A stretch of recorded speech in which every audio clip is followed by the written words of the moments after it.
Hello नमस्कार दोस्तों। पिछली वीडियो में हमने सीन टू को डिस्कस किया था। आज हम सॉरी सीन वन को डिस्कस किया था। आज हम सीन टू को डिस्कस करेंगे।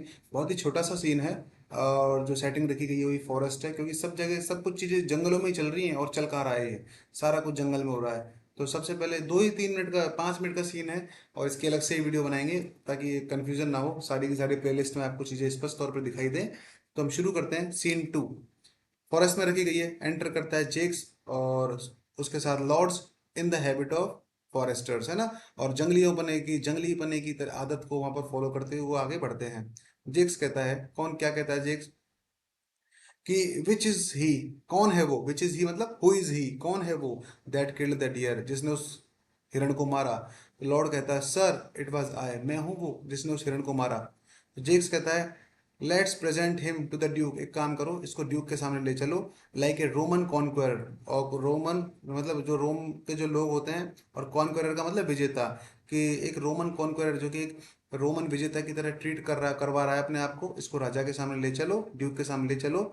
And it would do well to set the deer's horns, और ये और भी ज़्यादा अच्छा होगा, इट वुड डू वेल, ये और ज़्यादा अच्छा होगा, टू सेट कि हम उसके ऊपर रख दें, सेट कर दें द डियर्स हॉर्न, उस हिरण के सींग को, अपॉन हिज हेड, इसके सिर के ऊपर। फोर क्योंकि ए ब्रांच ऑफ विक्ट्री, क्योंकि ये क्या है, एक सिंबल है, एक ब्रांच है, एक शाखा है ऑफ विक्ट्री, जीत का। तो एक काम करो इसको राजा के पास ले चलो, इस लॉर्ड को, हम इसके ऊपर वहां जाकर उस हिरण का सींग रख देंगे जिसकी हत्या हुई है। हैव यू नो सॉन्ग, अब वो कह रहा है क्या तुम्हें कोई गाना नहीं आता क्या इस मौके के लिए, फॉरेस्टर बनवासी, कोई गाना नहीं आता।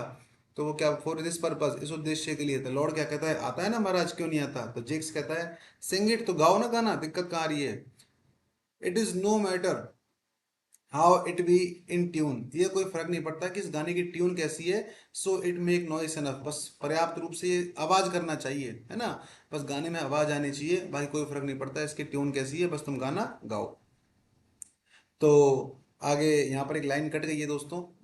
आपकी किताब में लिख रही है तो बहुत अच्छी बात है। गिवन ए नोट, एक नोट देता है वो, यानी अपनी ट्यून देता है, और उसको सिंग करना चालू कर देते हैं, गाना गाना शुरू कर देते हैं, और सॉन्ग चालू हो जाता है। कहता है व्हाट शैल ही हैव, अब गाना ही है ये, what shall he have that killed the deer, his leather skin and horns to bear, that sing is home, take thou no scorn to bear the horn, इस तरह से गाना है पूरा, ठीक है ना। तो इसका मीनिंग समझ लेते हैं एक बार। वॉट शैल ही हैव, वो क्या प्राप्त करेगा, दैट किल्ड द डियर, जिसने हिरण को मारा है। हिज लेदर, उसके लेदर को, लेदर की स्किन को प्राप्त करेगा, उसकी चमड़े की स्किन को प्राप्त करेगा। एंड हॉर्न्स, क्या उसके सींगों को प्राप्त करेगा, ताकि उसको वेयर कर सके, वो पहन सके। The rest shall hear is this burden, ताकि जो रेस्ट, जो बाकी के लोग हैं, शेल बियर, वो धारण, ये हेयर नहीं है दोस्तों, ये बियर है, ये एच गलत है इसमें। ताकि जो बाकी के लोग हैं वो बियर कर सके, धारण कर सकें, हिज बर्डन, उसके बोझ को, ठीक है ना। तो अगर आपके टेक्स्ट में भी हेयर लिख रहा है तो उसको बियर कर लें, BEAR, धारण करना। तो जो आदमी हिरण को मारता है वो क्या प्राप्त करेगा, क्या वो लेदर प्राप्त करेगा उसका, या फिर वो सींग प्राप्त करेगा, या बाकी के लोग बचे वो क्या करेंगे ताकि उसको वजन को धारण कर सकें। देन सिंग हिम होम, है ना। तो गाना गाओ उसको नफरत के लिए। अब एक्चुअल में है क्या, कहीं कहीं किसी टेक्स्ट में होता क्या है, इस लाइन को ऊपर ले लिया जाता है और इस ऊपर वाली लाइन को नीचे ले लिया जाता है। लेकिन कोई बात नहीं, चलो यहाँ पर इसी तरह से दी हुई है तो इसी तरह से अपन कंटिन्यू कर लेते हैं। अगर आपके टेक्स्ट में ये लाइन ऊपर और ये लाइन नीचे दे रखी हो तो कोई फर्क नहीं पड़ता, मीनिंग वही की वही निकलेगा। आगे वो कहता है टेक दाओ, टेक ले चलो, दाओ नो स्कॉन, स्कॉन मतलब नफरत, तुम्हें नफरत करने की जरूरत नहीं है। टू वियर द हॉर्न, यानी तुम्हें शर्म महसूस करने की जरूरत नहीं है इस सींग को पहनने के लिए। क्यों, इट वॉज ए क्रेस्ट, ये एक मुकुट है, ये सींग नहीं है, ये एक मुकुट है। अर दाओ वॉज बॉर्न, जब तुम पैदा हुए थे ना उससे पहले भी ये मुकुट पहना जाता था। दाई फादर्स फादर वोर इट, तुम्हारे पिता के पिता यानी तुम्हारे बाप के बाप यानी तुम्हारे दादा भी इस मुकुट को पहनते थे। एंड दाई फादर वोर इट, और तुम्हारे पिता भी इस मुकुट को पहनते थे। द हॉर्न, द हॉर्न, ये जो मुकुट है, ये जो मुकुट है, ये जो सींग है, जो सींग है। द लस्टी हॉर्न, ये जो शक्तिशाली सीन है, ये सींग है। अब देखो लस्टी का मतलब हमने पिछली बार शाइनी भी पढ़ा था, लस्टी रेड।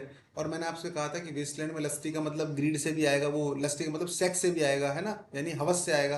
अब यहाँ लस्टी का मतलब क्या है, शक्तिशाली। तो ये एक शक्तिशाली सींग है। आप तो जानते ही हैं एक ही शब्द के कई सारे मीनिंग यूज हो सकते हैं, है ना, कई सारे अर्थ निकल सकते हैं। तो ये एक पावरफुल सींग है, पावरफुल मुकुट है। Is not a thing to laugh to scorn, ये कोई ऐसी चीज नहीं है जिसको पहनने के लिए हंसा जाए और उससे नफरत की जाए। तो दोस्तों यहाँ पर वो सारे के सारे उस हिरण की बात चल रही है, छोटा सा सीन था और 5 मिनट 6 मिनट के अंदर ये सीन खत्म हो गया। आई थिंक आपको मजा आया होगा। मैं अगली वीडियोस में शामिल नहीं कर रहा हूँ क्योंकि ताकि सारे के सारे सीन अलग अलग से दिखाई दें आपको प्लेलिस्ट में। और आज के लिए बस इतना ही दोस्तों, पढ़ते हैं और अगली वीडियो में मिलते हैं आपसे सीन 3 की ओर। वो थोड़ा लंबा सीन है, तो मिलते हैं अगली वीडियो में। तब तक के लिए पढ़ते रहिए, बढ़ते रहिए। जय हिंद, जय भारत।